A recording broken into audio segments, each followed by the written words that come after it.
सद्दाम हुसैन को बड़े बड़े महल बनाने के अलावा बड़ी बड़ी मस्जिदें बनवाने का भी शौक था। एक इसी तरह की मस्जिद उन्होंने मध्य बगदाद में बनवाई थी, जिसे अल मारीख नाम दिया गया था। इसको खास तौर से 2001 में सद्दाम हुसैन की सालगिरह के लिए बनवाया गया था। खास बात यह थी कि इसकी मीनारें स्कड मिसाइल की शक्ल की थी।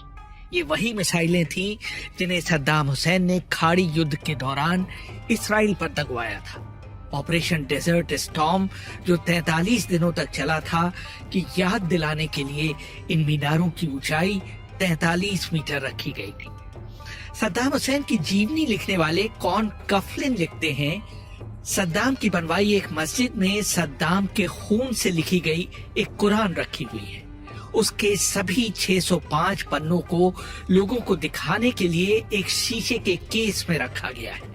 मस्जिद के मौलवी का कहना है कि इसके लिए सद्दाम ने 3 सालों तक अपना 26 लीटर खून दिया था। सद्दाम पर एक और किताब, Saddam Hussain the politics of revenge, लिखने वाले सैयद अबूरीश का मानना है कि सद्दाम की बड़ी बड़ी इमारतें और मस्जिदें बनाने की वजह तिकरित में बताया उनका बचपन था, जहां उनके परिवार के लिए उनके लिए एक जूता तक खरीदने के लिए भी पैसे नहीं होते थे। दिलचस्प बात यह है कि सद्दाम अपने जिस भी महल में सोते थे, उन्हें सिर्फ कुछ घंटों की ही नींद लेनी होती थी। वो अक्सर सुबह 3 बजे तैरने के लिए उठ जाया करते थे। इराक जैसे रेगिस्तानी मुल्क में पहले पानी धन और ताकत का प्रतीक हुआ करता था, और आज भी है। इसलिए सद्दाम के हर महल में फव्वारों और स्विमिंग पूल की भरमार रहती थी। कफलिन लिखते हैं कि सद्दाम को स्लिप डिस्क की बीमारी थी। उनके डॉक्टरों ने उन्हें सलाह दी थी कि इसका सबसे अच्छा इलाज है कि वो खूब चहलकदमी और तैराकी करे। सद्दाम हुसैन के सारे स्विमिंग पूलों की बहुत बारीकी से देखभाल की जाती थी। उनका तापमान नियंत्रित किया जाता था और ये भी सुनिश्चित किया जाता था कि पानी में जहर तो नहीं मिला दिया गया है। सद्दाम पर एक और किताब लिखने वाले अमाजिया बरम लिखते हैं, ये देखते हुए कि सद्दाम के शासन के कई दुश्मनों को थेलियम के जहर से मारा गया था, सद्दाम को अंदर ही अंदर इस बात का डर सताता था कि कहीं उन्हें भी कोई जहर देकर न मार दे। हफ्ते में 2 बार उनके बगदाद के महल में ताजी मछली, केकड़े, झींगे और बकरे और मुर्गे के गोश्त की खेप भिजवाई जाती थी। राष्ट्रपति के महल में जाने से पहले परमाणु वैज्ञानिक उनका परीक्षण कर इस बात की जांच करते थे कि कहीं इनमें रेडिएशन या जहर तो नहीं है।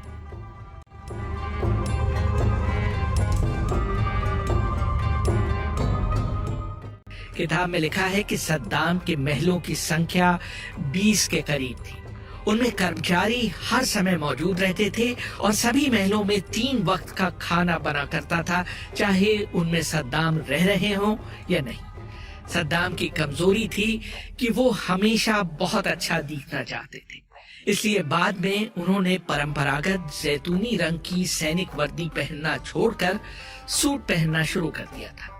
ऐसा उन्होंने तत्कालीन संयुक्त राष्ट्र महासचिव कोफी अन्नान की सलाह पर किया था, जिनका मानना था कि सूट पहनने से विश्व नेता के रूप में उनकी छवि बेहतर होगी। सद्दाम हमेशा अपने बालों में खिजाब लगाते थे और लोगों के सामने पढ़ने वाला चश्मा लगाकर कभी नहीं सामने आते थे।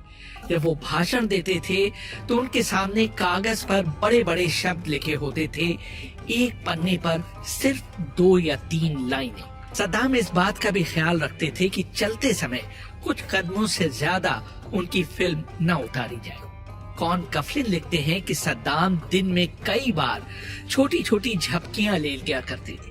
कई बार तो ऐसा होता था कि वो बीच बैठक से उठकर बगल वाले कमरे में चले जाते थे और एक छोटी नींद लेकर आधे घंटे बाद तरोताजा निकलते थे।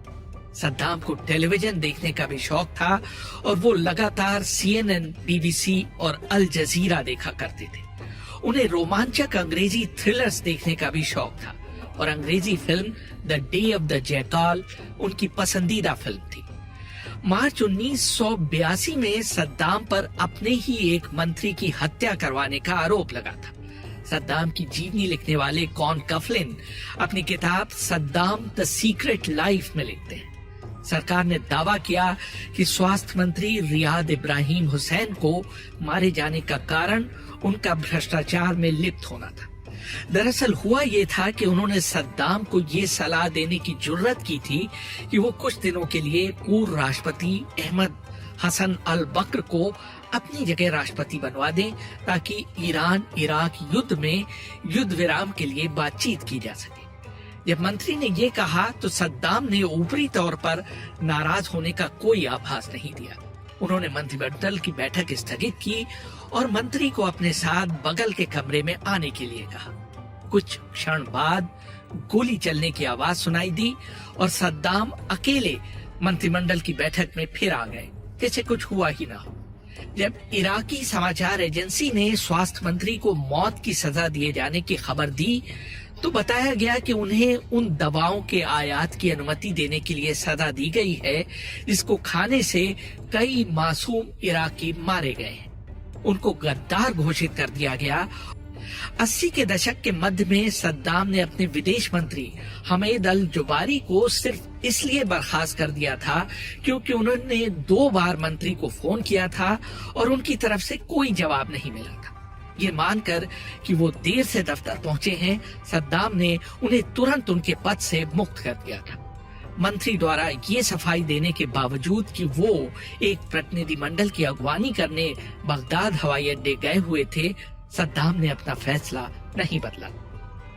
सन 2002 की शुरुआत में सद्दाम ने कैबिनेट बैठक के दौरान अपने एक मंत्री को अपनी घड़ी देखते हुए देख लिया। जब बैठक समाप्त हो गई तो उन्होंने उस मंत्री को रुकने के लिए कहा।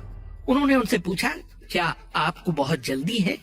जब उस मंत्री ने कहा कि ऐसी बात नहीं है तो सद्दाम ने उन्हें डांटते हुए कहा कि ऐसा कर आपने मेरा अपमान किया है। कफलिन लिखते हैं, सद्दाम ने आदेश दिया कि उन मंत्री को उसी कमरे में 2 दिनों तक कैद रखा जाए। वो मंत्री बैठक कक्ष में 2 दिनों तक कैद रहा और उसे लगता रहा कि उसे कभी भी बाहर ले जाकर गोली मारी जा सकती है।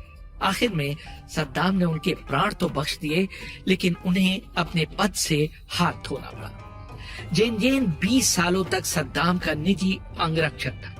दिलचस्प बात यह थी कि जेनजेन सद्दाम के रसोइये का बेटा था।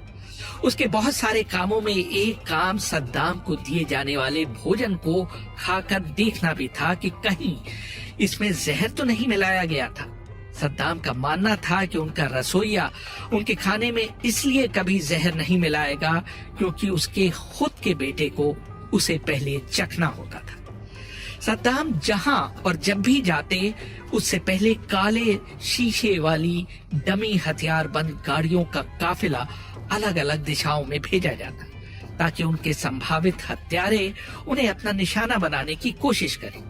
उसी तरह सद्दाम से मिलने वाले लोगों को बहुत ठोक बजाकर उनके सामने पेश किया जाता था। किसी को भी, यहाँ तक कि उनके नजदीकी लोगों को भी ये अंदाजा नहीं होता था कि सद्दाम किस स्थान पर है। सद्दाम का इराकी डॉक्टरों में विश्वास नहीं था, इसलिए वो अपनी बीमारियों के लिए अक्सर विदेशी डॉक्टरों की सेवाएं लेते थे। कई बार सरकारी समारोहों में उनकी जगह उनके डबल भाग लेते थे। कहा जाता है कि 1984 में उनके एक डबल को इस शक में गोली मार दी गई कि वो सद्दाम हुसैन है।